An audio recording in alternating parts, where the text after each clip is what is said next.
Subscribe کریں اور نئی اپڈیٹس کے لیے گھنٹی کے بٹن کو ضرور دبائیں۔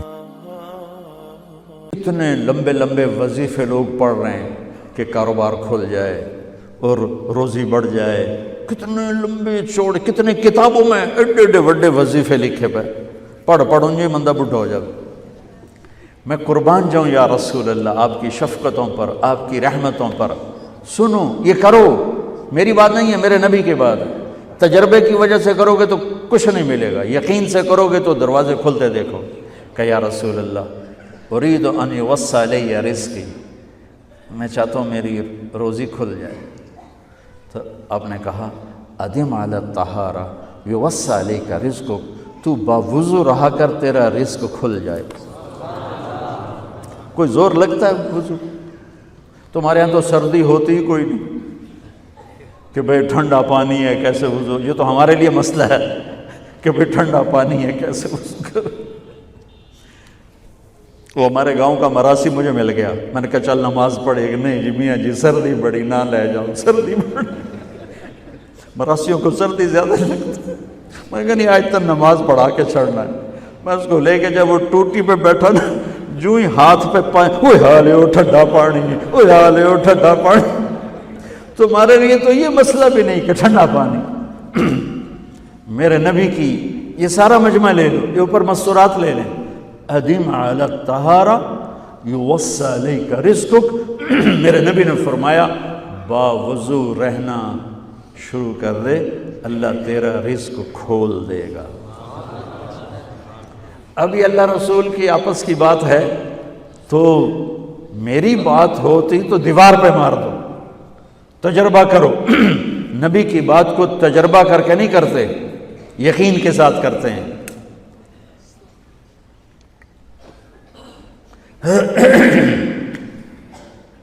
ادم علی الطہارہ یوسع علیک رزقک، باوضو رہا کر۔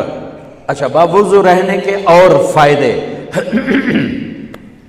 اللہ پیار کرتا ہے، شیطان ڈرتا ہے، اور وضو ہوگا تو نماز آپ ہی پڑھی جائے گی، چلو یار وضو ہے 4 فرض ہی پڑھ لو گی۔ ایک دفعہ شیطان آیا ہمارے نبی سے ملنے، تو آپ نے اس سے پوچھا تیرے دشمن کتنے؟ کہنے لگا 15۔ آپ نے فرمایا کون کون ہے؟ کہنے لگا پہلے تو تھوڑا ہی نمبر ہے، پہلا نمبر تو تھوڑے نال میرا لگو ہے۔ پھر کہنے لگا وہ مسلمان جو 24 گھنٹے باوضو رہتا ہے وہ میرا بڑا دشمن ہے۔ جو باوضو رہتا ہے اور باوضو سوتا ہے، ایک فرشتہ اس کے لیے بندگی کا ثواب لکھتا رہتا ہے۔ خیر واپس آتا ہوں، میرے نبی نے فرمایا 4 باتیں لے لو اور دنیا بھی تمہاری آخر، ساری PIA زندہ ہو جائے گی، ساری اکانومی زندہ ہو جائے گی، ساری معیشت زندہ ہو جائے گی۔ 5 بھی نہیں، ایک انگلی بھی آپ نے نیچے کر دی، کہ یہ بس اتنی لے لو۔ حفظ و امانت، صدق حدیث، حسن خلیقت، عفت فی طعمت۔ کیا خوبصورت! ساری زندگی کسی کو دھوکہ نہ دینا، دیانت داری۔ میرے ملک کے ادارے کیوں ڈوب گئے؟ دیانت نکل گئی، کھوٹ آ گئی، دھوکہ آ گیا۔ میرے نبی نے کہا حفظ امانت، کبھی امانت میں خیانت نہ کرنا، صدق حدیث، کبھی جھوٹ نہ بولنا، ہمیشہ سچ بولنا۔ میرے نبی نے فرمایا میرا امتی ہر گناہ کر سکتا ہے، 2 نہیں کر سکتا، ایک جھوٹ کبھی نہیں بولے گا، ایک دھوکہ کبھی نہیں دے گا۔ میرے نبی کی 2 صفتیں ہائی لائٹ ہوئیں، صادق اور بولو کیا ہیں؟ کوئی اور بھی تو ہو سکتی تھی، جس سے مشہور کیا، کعبہ قوسین بھی تو ہے، اور ادنا بھی تو ہے، واللیل بھی تو ہے سیاہ زلفوں والا، والضحیٰ بھی تو ہے روشن چہرے والا۔ کس سے مشہور کیا؟ صادق امین۔ اگر آپ مجھ سے سوال کرو، میں ممبر رسول پہ بیٹھا ہوں کہ مولانا صاحب سارے دین کو 2 لفظوں میں بتاؤ، ساری شریعت کو، تو میرے پاس دو لفظ ہیں، سچائی اور امانت داری۔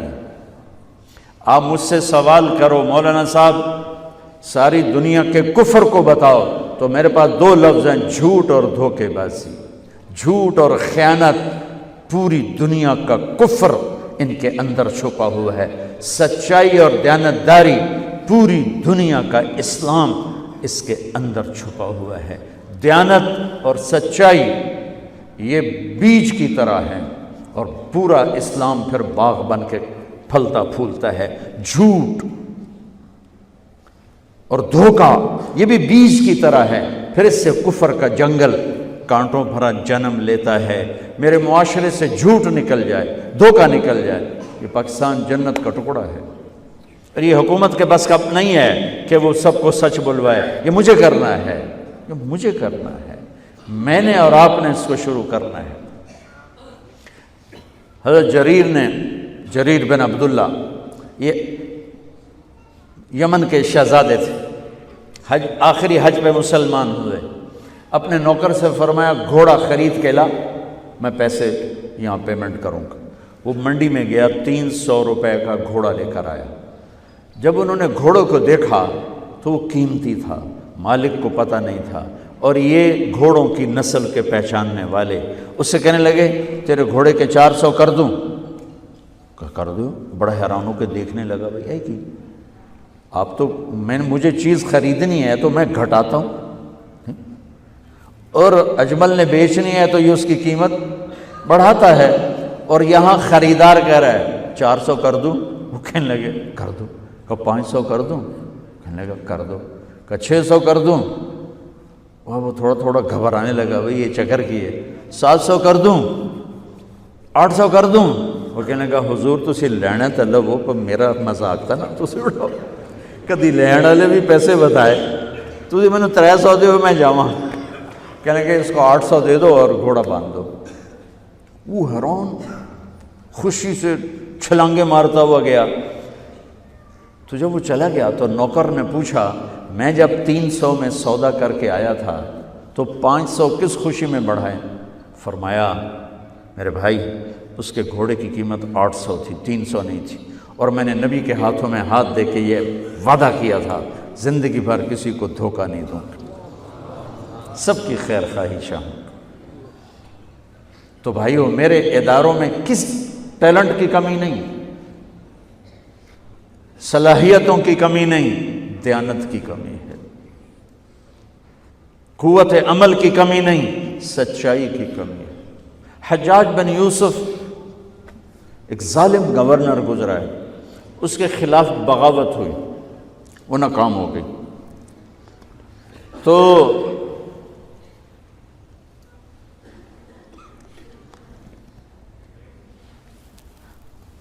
کوفہ میں ایک بزرگ رہتے تھے، ان کے بیٹے اس بغاوت میں شریک تھے۔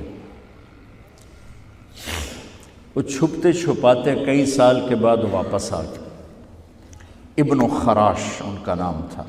ان کی سچائی مشہور تھی کہ ابن خراش جھوٹ نہیں بولتا۔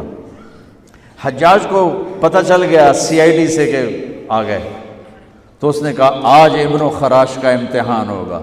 اس کو کھانے پہ بلایا، عنوان ہی نہیں بنایا تفتیش کا، کھانے پہ بلایا اور کھانا شروع ہو گیا۔ باتوں باتوں میں کہتا ہے ابن خراش آپ کے بیٹے ہمارے خلاف لڑ کے بھاگ گئے تھے، کوئی پتہ ہے؟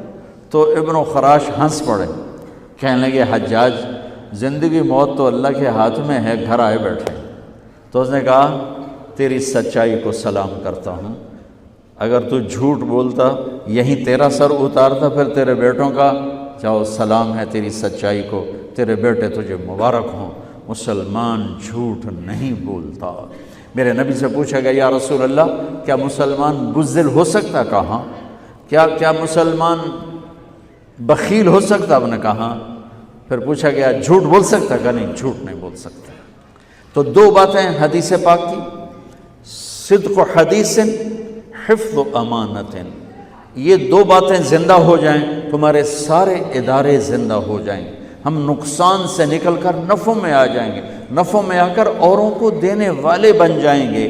اس ملک میں اتنے خزانے اللہ نے چھپائے ہیں، اور اس ملک میں اتنے اللہ نے استعداد والے لوگ پیدا فرمائے ہیں، صرف 2 چیزوں سے ہم مار کھا رہے ہیں، ہمارے جو ادارے ڈوب رہے ہیں، وہ گلگت سے لے کر گوادر تک، اس میں وسائل کی کمی نہیں، سچائی کی کمی ہے، دیانتداری کی کمی ہے، اور یہ ریلیٹڈ ہے رب ہونے کے ساتھ کہ ہم نے اللہ کے رب ہونے میں شک کیا تو ہم غلط راہوں پہ چل پڑے۔